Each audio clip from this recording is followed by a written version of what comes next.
الله أكبر الله أكبر لا إله إلا الله الله أكبر الله أكبر ولله الحمد. الله أكبر الله أكبر لا إله إلا الله الله أكبر الله أكبر ولله الحمد. الله أكبر الله أكبر لا إله إلا الله الله أكبر الله أكبر ولله الحمد. الحمد لله الحمد لله نحمده ونستعينه ونستغفره ونؤمن به ونتوكل عليه ونعوذ بالله من شرور أنفسنا ومن سيئات أعمالنا. من يهده الله فلا مضل له ومن يضلله فلا هادي له. ونشهد أن لا إله إلا الله وحده لا شريك له ونشهد أن سيدنا ونبينا ومولانا محمدا عبده ورسوله إمام المشرقين وإمام المغربين رسولا مكيا مدنيا هاشميا قريشيا كروبيا روحانيا ريحانيا نبيا تقيا نقيا وليا دريا شمسيا قمريا بدريا بشيرا نذيرا. وصلى الله تعالى عليه وعلى آله وسلم تسليما كثيرا كثيرا. أما بعد فأعوذ بالله من الشيطان الرجيم. بسم الله الرحمن الرحيم.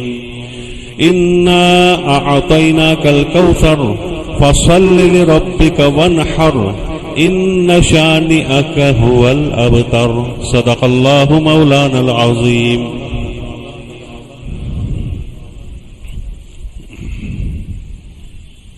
محترم بھائیو، دوستو، بزرگوں، اللہ کا لاکھ لاکھ اور کرم اور احسان ہے کہ اللہ تعالی نے پھر ایک مرتبہ ہمیں عید کی خوشیاں نصیب فرمائی، عید الاضحیٰ نصیب فرمائی. یہ اللہ تعالیٰ کا کرم اور احسان ہے، ورنہ بہت سارے ہمارے بھائی ایسے ہیں جو گزشتہ عید الاضحیٰ عید قربا میں ہمارے ساتھ تھے، آج وہ موجود نہیں. اللہ تعالیٰ نے ہماری عمر دراز فرما دی اور اللہ تعالیٰ نے ہمیں عید کی خوشی نصیب فرمائی. عید کی خوشی ہم سب کو منانی چاہیے شریعت کے دائرے میں رہ کر. اللہ تعالیٰ نے خود اس عید کی خوشیاں منانے کے لیے روزے کو حرام کر دیا. آپ اس دن روزہ رکھنا چاہیں روزہ نہیں رکھ سکتے. اللہ تعالیٰ نے فرمایا حرام ہے، خوشیاں مناؤ، کیونکہ آدمی بھوکا رہ کر خوشیاں نہیں منا سکتا. اس لیے اس دین میں اللہ تعالیٰ نے روزے کو حرام فرما دیا. ہمارے آقا سرکار دو عالم صلی اللہ علیہ وسلم مدینہ پہنچے ہیں اور وہاں کے یہودیوں کو دیکھا کہ وہ خوشیاں منا رہے ہیں. آپ صلی اللہ علیہ وسلم نے پوچھا یہ خوشیاں کیسی ہے؟ تو ان لوگوں نے کہا ہم 2 دن خوشیاں مناتے ہیں، ایک مہرجان اور نیروز. یہ 2 دن ہیں جس میں ہم خوشیاں مناتے ہیں. ہمارے آقا سرکار دو عالم صلی اللہ علیہ وسلم نے صحابہ سے فرمایا کہ اللہ تعالیٰ نے تمہیں بھی 2 خوشیاں نصیب فرمائی ہے، عید الفطر کی خوشی اور عید الاضحیٰ کی خوشی. عید الفطر اللہ تعالیٰ ہمیں ایک بڑے ارکان کی ادا کرنے کے بعد نصیب فرماتا ہے. روزہ رکھتے ہیں اور ہم 30 دن تک اللہ تعالیٰ کی عبادت کرتے ہیں، بھوکے رہ کر اللہ کو مناتے ہیں، بھوکے رہ کر اپنے دل کو جلاتے ہیں، بھوکے رہ کر اپنے آپ کو تپاتے ہیں، اپنے نفس کو جلاتے ہیں.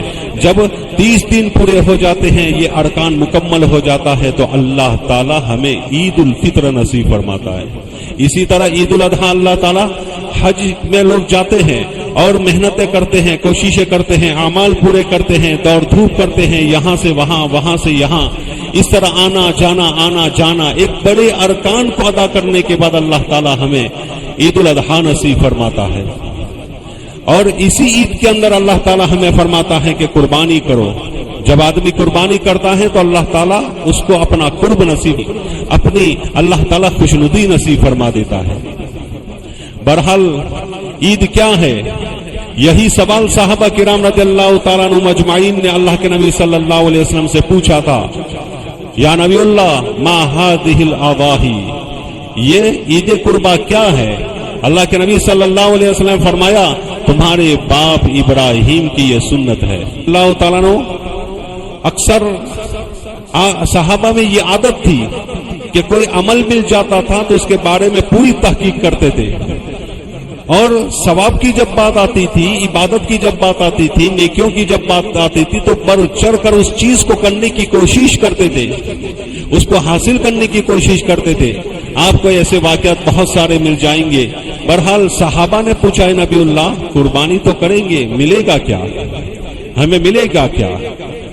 ہمارے آقا سرکار دو عالم صلی اللہ علیہ وسلم نے فرمایا، جس جانور کی تم قربانی کرو گے اس کا جانور کے ہر بال کے بدلے میں ایک ایک نیکی ملے گی۔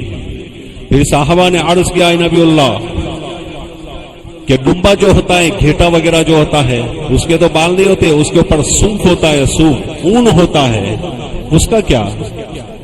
اللہ کے نبی صلی اللہ علیہ وسلم نے فرمایا، اون کے ہر بال کے بدلے میں ایک ایک نیکی ملے گی۔ اور قرآن کیا کہتا ہے؟ من جاء بالحسنۃ فلہ عشر امثالھا، جو ایک نیکی لے کر آئے گا اس کو 10 کے برابر ملے گا، اس کو 10 کے برابر ملے گا۔ ذرا سوچے، ایک ایک بال کے بدلے میں 10 نیکیاں مل رہی ہے۔ کتابوں میں لکھا ہے، سائنسداں کہتے ہیں کہ انسانوں کے جو یہ سر ہوتا ہے، اس سر کے اندر کم سے کم 1 لاکھ بال ہوتے ہیں۔ یہ دائرہ 1 فٹ کا بھی دائرہ نہیں ہے، اس چھوٹے سے سر کے اندر 1 لاکھ سے زیادہ بال ہوتے ہیں۔ ذرا سوچیں کہ ایک بڑے جانور کے اوپر، اونٹ کے اوپر، گائے کے اوپر، اسی طرح بکری کے اوپر، دمبا کے اوپر، اور یہ جو جانور جس کو شریعت مطہرہ نے فرمایا کہ تم اس کو حلال کر سکتے ہو، جس کی قربانی کر سکتے ہو، ان تمام جانوروں کے اوپر کتنے لاکھوں کروڑوں بال ہوتے ہیں۔ گویا قربانی کرنے پر اتنا زیادہ ثواب ملتا ہے۔ بہرحال حضرت ابراہیم علیہ السلام اور حضرت اسماعیل، اماں ہاجرہ علیہ السلام کے اعمال کی یہ نقل ہے۔ ہم نقل کر رہے ہیں، وہ تو قربانی کر کے چلے گئے، ہمیں تو کچھ نہیں کرنا ہے۔ حضرت ابراہیم علیہ السلام سے اللہ تعالیٰ نے امتحان لیا، اور سخت سے سخت ترین امتحان لیا، اور حضرت ابراہیم علیہ السلام ہر امتحان میں کامیاب ہوئے۔ وَإِذِ ابْتَلَىٰ إِبْرَاهِيمَ رَبُّهُ بِكَلِمَاتٍ فَأَتَمَّهُنَّ، کیا کہا؟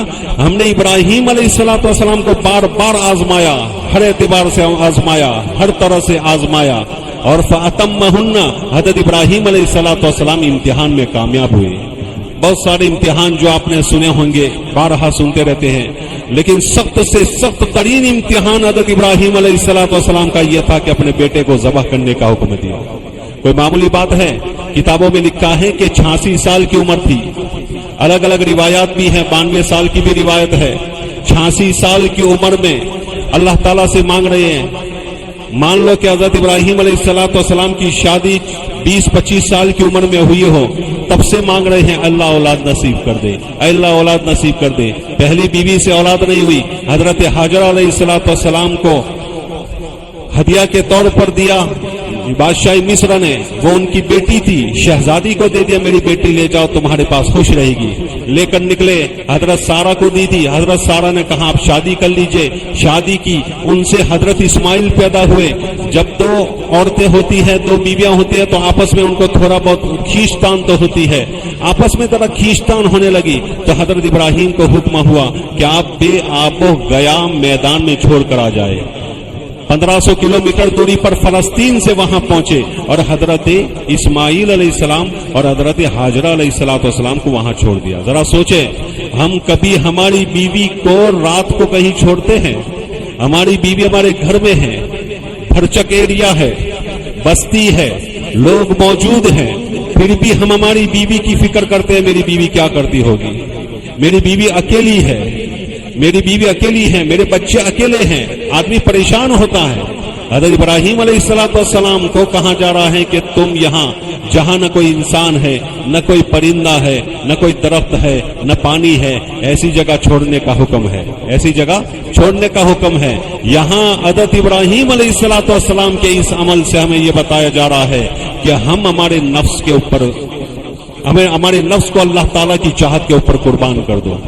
ہماری زندگی رب چاہیے ہونی چاہیے، ہماری زندگی من چاہیے نہیں ہونی چاہیے، ہم جو چاہیں گے وہ نہیں، اللہ جو چاہے گا وہ ہوگا، اللہ جو چاہے گا ہوگا، وہ ہماری زندگی ہونی چاہیے۔ حضرت ابراہیم علیہ السلام کے واقعے سے ہمیں یہ جاننے کو ملا، حضرت ابراہیم نے چھوڑ دیا، اللہ کا حکم ہے، چھوڑ دیا، چلنے لگے، چل رہے ہیں۔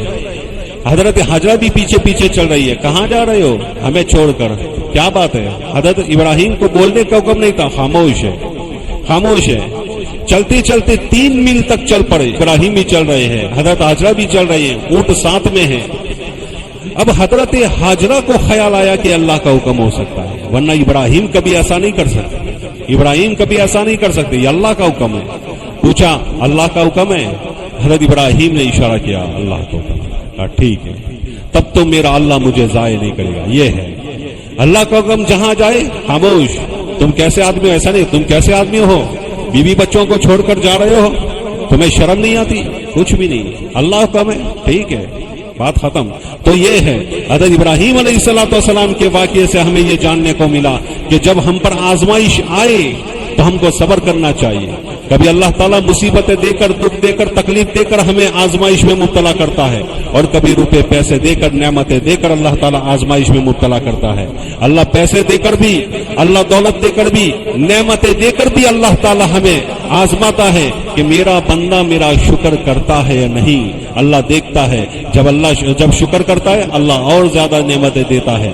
جب آدمی شکر نہیں کرتا, آدمی اللہ کا شکر نہیں کرتا, نعمتوں کو غلط جگہوں پر استعمال کرتا ہے, روپیوں پیسوں کو غلط جگہوں پر استعمال کرتا ہے, روپیوں پیسوں کو بدکاری میں اور بددیانتی میں خرچ کرتا ہے, تو پھر اللہ تعالیٰ اس سے وہ نعمت چھین لیتا ہے.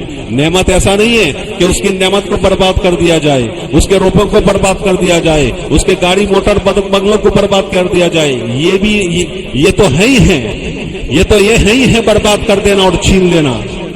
اور اللہ تعالیٰ کبھی کبھی مال و دولت باقی رکھ کر بھی اس کو محروم کر دیتا ہے.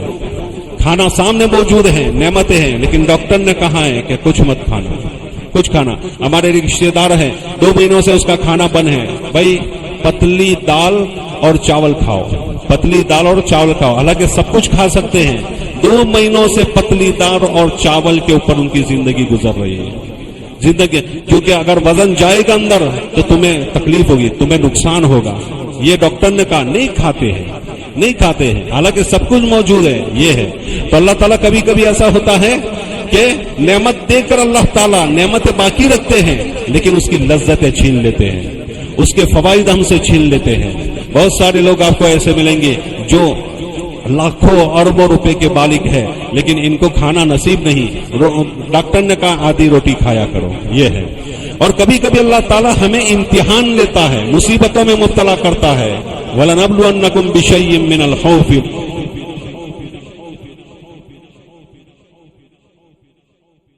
تو ہراس میں مبتلا کریں گے. اس وقت تم کیا کرتے ہو اللہ دیکھے گا.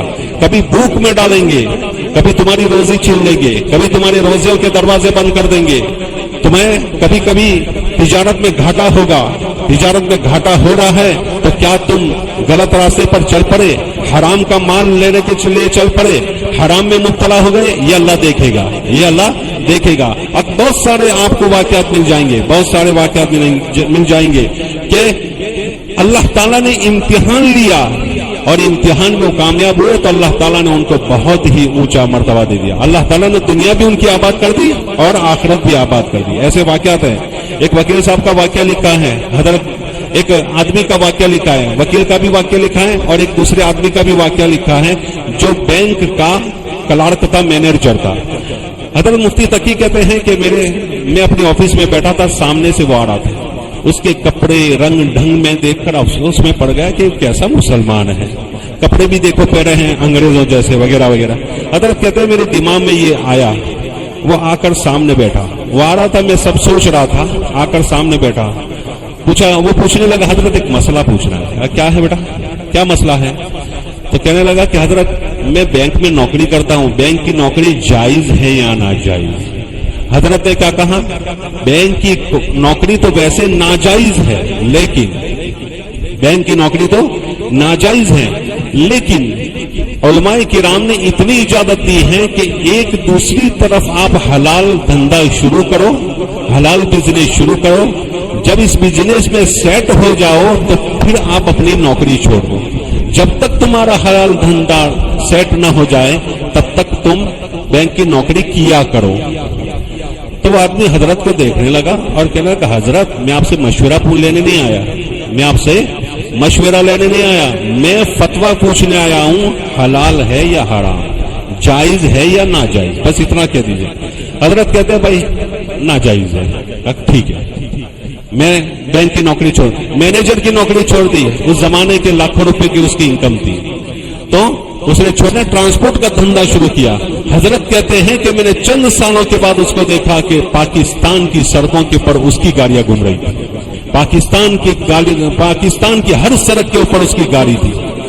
تو آدمی جب ٹھان لیتا ہے کہ مجھے حرام چھوڑ دینا ہے تو پھر اللہ تعالیٰ کی مدد آتی ہے۔ ایسا نہیں کہ ذرا سی تکلیف آ گئی، بزنس میں لاس ہو گیا، بزنس میں نقصان ہو گیا تو پھر حرام کاری کی طرف چل پڑے، حرام مال لے لیا، ایسا نہیں۔ اللہ تعالیٰ آزمائے گا۔ حضرت ابراہیم علیہ السلام کو آزمایا، اور پھر 1 سال کے بعد حضرت ابراہیم واپس آئے، ملاقات کی، پھر چلے گئے، پھر آتے جاتے رہتے۔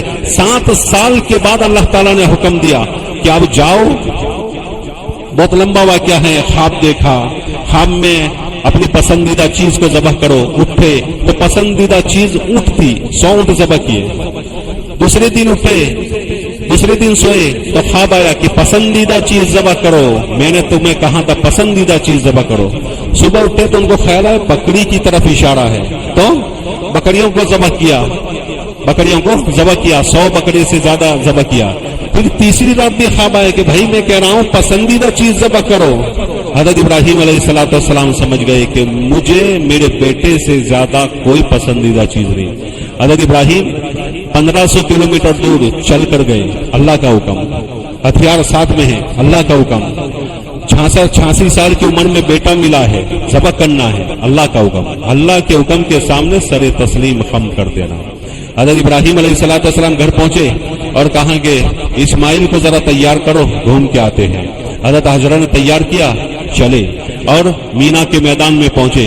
حضرت ابراہیم علیہ السلام نے کہا کہ بیٹا خواب دیکھا ہے میں نے، بیٹا خواب دیکھا ہے، خبر دے رہے کہ بیٹا خواب دیکھا ہے۔ ابا کون سا خواب دیکھا ہے؟ کہ میں تجھے ذبح کر رہا ہوں اور اللہ کا حکم ہے تجھے ذبح کرنے۔ تو بیٹے کی تربیت کی تھی ماں نے، ماں جب تربیت کرتی ہے نا بیٹے کی تو بیٹے ایسے نکلتے ہیں، بیٹے فرما بردار نکلتے ہیں، تو میں نہیں کرتے، ماں باپوں کے سامنے تو میں نہیں کرتے، ماں باپ کو ذلیل نہیں کرتے، ماں باپوں کے سامنے نہیں بولتے۔ جب بچوں کی تربیت کی جاتی ہے اور خاص کر کے ماں جب تربیت کرتی ہے، ایک بات یاد رکھیں کہ ماں 99% ماں کا اثر اولاد لیتی ہے، اور کا اثر لیتی ہے۔ اس لیے ماں کو تو بالکل اٹینشن رہنا چاہیے، ماں کو بھی سترک کہتے ہیں نا ہماری بھاشا میں، بالکل سترک رہنا چاہیے، بالکل ساودھانی کے ساتھ رہنا چاہیے، بالکل محتاط انداز میں رہنا چاہیے ماں کو، تو کیونکہ 90% اثرات ماں کے اولاد کے اندر آتے ہیں۔ اس لیے ماں نماز پڑھنے والی ہونی چاہیے، ماں قرآن پڑھنے والی ہونی چاہیے، ماں با اخلاق ہونی چاہیے، ماں کے اخلاق بڑے اچھے ہونے چاہیے، ماں ایماندار ہونی چاہیے، ماں پردادار ہونی چاہیے، ماں پاک صاف رہنے والی ہونی چاہیے، یہ ماں ہونی چاہیے، ماں ایسی ہونی چاہیے، بیوی ایسی ہونی چاہیے۔ بہرحال تو حضرت اسماعیل علیہ السلام کو کہا بیٹا اللہ کا حکم ہے ذبح کرنا ہے۔ تو حضرت اسماعیل علیہ السلام کی تربیت کی تھی تو کیا کہا، ابا جان جیسا حکم ہے، اللہ نے جیسا حکم ہے کر گزریے، اللہ نے جو کہا ففعل ما شئت، جو کہا ہے اللہ تعالیٰ نے وہ کر گزریے، جو چاہے کر دیجئے۔ ایسا نہیں کہا کہ خواب آپ نے دیکھا قربانی میری، ایسا نہیں، ابھی تو میں آپ کے ساتھ رہا بھی نہیں ہوں، ابھی تو میری عمر ہی کیا ہے، ایسا کچھ نہیں کہا۔ اللہ کو حکم ہے اے میرے ابا کر گزریے، اور پھر مشورہ بھی دیا، ایسے کرنا ایسے کرنا ایسے کرنا، مجھے الٹا لیتا وَتَلَّهُ لِلْجَبِينِ، اور پیشانی کے بل لٹا دیا، اور حضرت ابراہیم علیہ السلام نے ان کے بال پکڑے اور آنکھوں کے اوپر پٹی بندھی ہوئی ہے اور پیر ان کی پیٹھ کے اوپر رکھا اور یوں منڈی اٹھائی، پٹی تو بندھی ہوئی ہے اور یوں۔ اللہ کہتے ہیں کہ حضرت ابراہیم علیہ السلام نے جب ان کے بال پکڑ کر منڈی اٹھائی تو اس وقت حضرت ابراہیم علیہ السلام نے اللہ تعالیٰ سے کہا اے باری الہ، کیا تو یہ سمجھتا ہے کہ مجھے اسماعیل سے بڑی محبت ہے؟ نہیں، تجھ سے زیادہ مجھے کائنات میں کسی سے محبت نہیں۔ جب ابراہیم علیہ السلام نے وہ بال پکڑے، کہتے ہیں کہ آسمان کے فرشتے رو پڑے اور آسمان کے فرشتے